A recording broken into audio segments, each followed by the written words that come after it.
Bonjour à toutes et à tous et bienvenue dans cette nouvelle édition de Passe l'Info. Cette semaine, quels sont les sujets dans l'actualité nationale?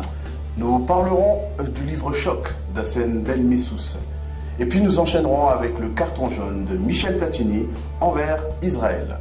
Et que s'est-il passé dans l'actualité internationale? Le dernier pharaon d'Égypte perd tous ses soutiens sauf celui de l'État sioniste. Et cette même Israël est privée de son chef d'état-major. Et après quelques brèves, un Le saviez-vous consacré au lobby pharmaceutique. Actualité nationale, Opération banlieue, le livre Choc. Hassan Ben-Messous, un journaliste et chercheur indépendant, a réalisé une enquête surprenante et inquiétante sur les mesures prises par le président de la République pour réprimer ceux qui auraient le mauvais goût de protester contre le sort des populations ghettoisées. Dans son dernier livre, Opération banlieue, ou Comment État prépare la guerre urbaine, se trouvent des témoignages de policiers, gendarmes, urbanistes. Se trouve aussi la visite de lieux où militaires et gendarmes s'entraînent à la guérilla urbaine, grandeur nature. Pour connaître les nouveaux dispositifs adoptés en vue d'une guerre totale aux banlieues laissées pour compte, l'auteur s'est immergé dans les milieux de la police, de la gendarmerie mobile et de l'armée. M. Ben-Messous révèle notamment que la rénovation urbaine sert à la police pour tout contrôler et non à reloger la population. Quant à la description des nouveaux équipements permettant d'exercer une répression plus féroce contre les récalcitrants des banlieues, il cite le chauffard. Cet appareil conçu en Israël sert à envoyer des sons qui provoquent des douleurs, voire des séquelles auditives en raison du nombre de décibels dépassant le seuil du tolérable. Autre instrument soi-disant préventif, la vidéosurveillance doit s'attendre à une croissance exponentielle, comme nous vous l'avions précisé dans une de nos éditions de Passe l'Info. Et assez surprenant, Michel Platini met un carton jaune à Israël. Le président de l'UEFA menace de reconsidérer la qualité de membre d'Israël à l'UEFA. Le président de l'Union européenne des associations de football, le français Michel Platini, a affirmé que les mesures israéliennes vis-à-vis du sport palestinien constituaient une violation des réglementations et lois internationales en vigueur, susceptibles de le pousser à reconsidérer la qualité de membre dont jouit Israël au sein de l'UEFA. Monsieur Platini dit que l'UEFA a accepté les Israéliens en Europe et a garanti leurs conditions d'adhésion. Il cite que ceux-ci doivent respecter le message des lois et réglementations sportives internationales, faute de quoi leur présence en Europe n'aura plus lieu d'être. Lors de sa rencontre avec M. Djibril Rajoub, président de la Fédération palestinienne de football et président du comité olympique palestinien, M. Platini a dit que la souffrance du joueur palestinien, notamment au football, ne doit plus exister. Israël avait interdit l'entrée d'aide pour favoriser le développement du sport en Palestine, octroyés en juillet 2009 par Platini et qui sont toujours bloqués au niveau des ports israéliens. Michel Platini a estimé qu'Israël n'a qu'un seul choix, celui de laisser le sport palestinien se développer, où il doit assumer tout seul les conséquences de son attitude. Actualité internationale, le dernier pharaon d'Égypte perd tous ses soutiens, sauf celui de l'État sioniste. Vendredi dernier, les mosquées égyptiennes étaient pleines, non seulement de musulmans du pays, mais aussi des chrétiens qui ne voulaient pas louper le rendez-vous à la manifestation contre le président égyptien. Après la prière hebdomadaire, une vague humaine s'est dirigée vers la place Tahrir et a englouti les derniers espoirs du dictateur égyptien et de ses alliés. Des responsables politiques et militaires israéliens ont exprimé leur étonnement vis-à-vis de l'appel de l'administration américaine et des pays européens de ne pas réprimer les manifestations en Égypte. Ils ont estimé que le soulèvement populaire pourrait aider les frères musulmans à parvenir au pouvoir, ce qui obligera l'armée israélienne à se réorganiser en cas du renversement du régime égyptien.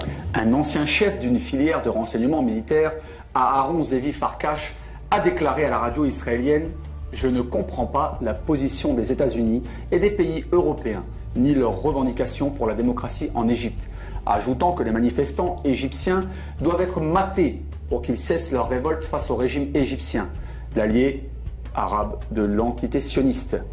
Et restons au Moyen-Orient, Israël n'a plus de chef d'état-major. Le Premier ministre israélien Benjamin Netanyahou et le ministre de la Guerre Ehud Barak ont annulé la nomination du futur chef d'état-major de l'armée, le général Yoav Gallant, accusé de s'être approprié illégalement des terrains à des fins personnelles. Elle fait suite aux conclusions du conseiller juridique du gouvernement, concernant une affaire d'appropriation illégale de terrain impliquant le général Galland. Ce dernier devait prendre ses fonctions le 14 février. Le chef d'état-major adjoint, le général Yair Navé, assumera l'intérim en attendant la nomination d'un nouveau prétendant dans les 60 jours, a précisé la télé publique israélienne. Barak avait personnellement appuyé la candidature du général Galland pour devenir le 20e chef d'état-major israélien et l'annulation de sa nomination apparaît donc comme un sérieux revers pour le ministre de la Guerre. Le haut gradé a été mis en cause pour avoir érigé un parking et une voie d'accès pour sa luxueuse villa sur des terres domaniales il y a une dizaine d'années dans le nord d'Israël. Il est également soupçonné d'avoir obtenu illégalement un terrain de 3,5 hectares à cultiver, contrairement au règlement en vigueur, en faisant jouer ses relations. En tant que chef de la région militaire sud, le général Galland avait commandé la dévastatrice guerre Plan Durci contre la bande de Gaza il y a 2 ans, qui a valu à Israël d'être accusé de crimes de guerre et de possibles crimes contre l'humanité par l'ONU. Quelques brèves, les députés portugais s'opposent à la visite du ministre israélien des Affaires étrangères au Portugal. Oui, effectivement, des députés portugais ont exprimé leur opposition à la présence d'Avigdor Lieberman, le ministre israélien des Affaires étrangères, dans leur parlement. Les députés du parti de gauche estiment que Avigdor Lieberman est un homme raciste et extrémiste. José Manuel Pureza, chef de la fraction de gauche, a affirmé que la visite de Lieberman ne pouvait pas les laisser indifférents.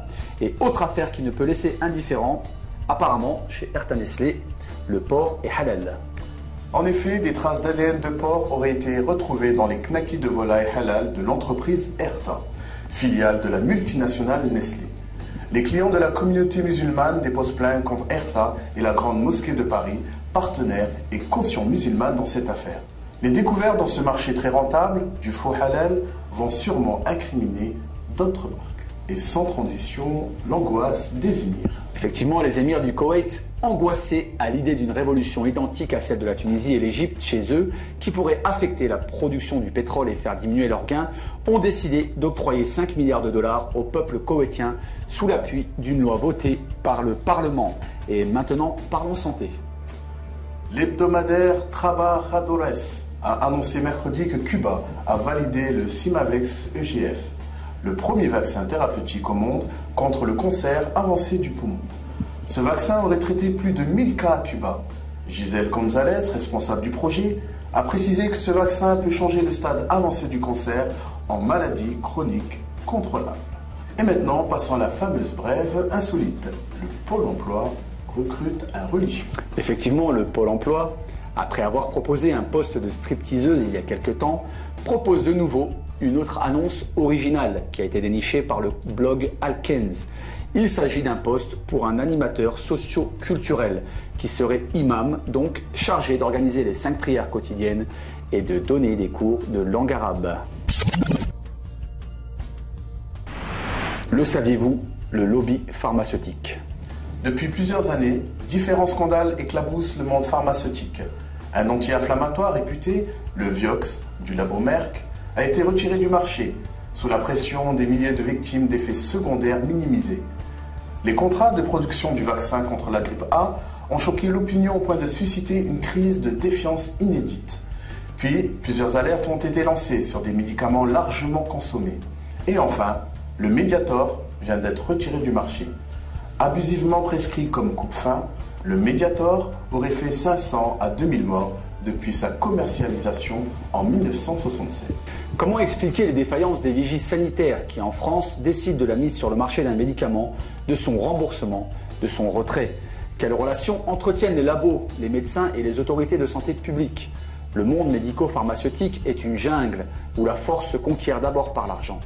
La très grande majorité de ceux qui évoluent dans ce monde, médecins, laboratoires, pharmaciens, associations de patients, sociétés savantes, chercheurs, hommes politiques, servent de VRP. Ils sont reliés par des liens plus ou moins visibles, faits d'influence, de liens financiers et de tout autre moyen permettant d'augmenter les chiffres de vente et créant des conflits d'intérêts. Selon Bruno Toussaint, directeur de la rédaction de la revue Prescrire, un laboratoire pharmaceutique n'est pas obligé de montrer qu'un nouveau médicament apporte un progrès par rapport à ceux qui existent déjà dans la même gamme pour être mis en vente. Ainsi, les firmes pharmaceutiques peuvent à leur gré lancer une commercialisation à grande échelle, 95% des médecins reçoivent toujours les visiteurs médicaux des laboratoires pharmaceutiques. Ils sont 19 000 en France à sillonner le territoire pour inciter les médecins à prescrire les produits qu'ils représentent. Bon nombre d'hommes politiques ont des liens avec ces firmes, y compris au plus haut niveau de l'État. Par exemple, Sarkozy et son frère, le docteur François Sarkozy, ont des liens avec les laboratoires Sanofi-Aventis. Lors de la convention UMP de 2006, Nicolas Sarkozy salue dans son discours la présence de Jean-François Dehecke, alors PDG de Sanofi-Aventis, entre autres par ces mots. Je peux dire que dans l'aventure Sanofi-Aventis, on a travaillé main dans la main.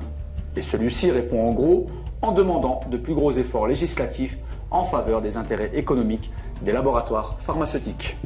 Quant aux autorités sanitaires, non seulement elles ne jouent pas leur rôle de contrôle et de régulation, mais en plus, elles font preuve d'une grande servilité. En France, l'AFSAPS, Agence du médicament, ou la HAS, Haute Autorité Sanitaire, fourmillent de conflits d'intérêts et donnent des autorisations de mise sur leur marché à des nouveaux médicaments qui n'apportent rien par rapport aux anciens. Par exemple, le Plavix, anti-agrégant plaquettaire, n'a pas plus de bénéfices cliniques que l'aspirine, mais coûte 27 fois plus que celle-ci. Et c'est pourquoi son producteur Sanofi-Aventis lui fait une publicité acharnée. À l'heure où le trou de la sécurité sociale ne fait que s'élargir, personne ne pense demander aux grandes firmes pharmaceutiques de rendre des comptes ou du moins de contribuer à atténuer ce déficit. Merci d'avoir suivi une fois de plus votre émission Passe l'info. À la semaine prochaine et surtout n'oubliez pas, passez l'info!